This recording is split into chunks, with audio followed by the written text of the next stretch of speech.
নামাজ পড়ি, যে আসরের নামাজ পড়ি, ওই আসরের ওয়াক্তের কসম করে আল্লাহ পাক সূরাতুল আসরের বক্তব্য শুরু করেছেন।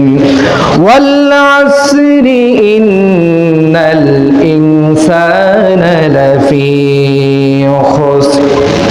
বন্ধুরা আমার, এখন প্রশ্ন হলো, লিমাযা আকসামাল্লাহু বিওয়াক্তিল আসর, আল্লাহ রাব্বুল আলামিন কেন আসরের কসম করলেন?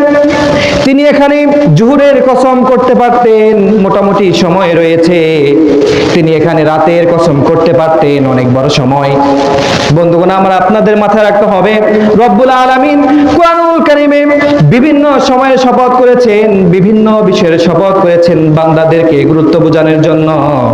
রব্বুল আলামিন বলছেন, ওয়াদ-দুহা ওয়াল-লাইলি ইযা সাজা মা ওয়াদ্দাআকা রাব্বুকা ওয়া মা ক্বালা। রব্বুল আলামিন এখানে দোহার কসম করেছেন।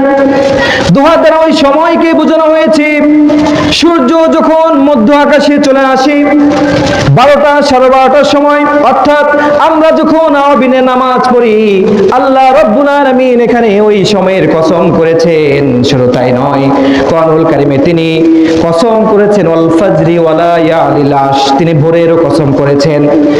অতএব এই থেকে আলোচনা থেকে বোঝা গেল, তিনি বিভিন্ন সময়ে ফজরের কসম করলেন, জোহরের কসম করলেন, রাতের কসম করলেন, বিভিন্ন বিষয়ের কসম করলেন বান্দাদেরকে গুরুত্ব বোঝানোর জন্য, যেন বান্দারা আল্লাহর কথাকে গুরুত্ব দিয়ে তার জীবনের সফলতা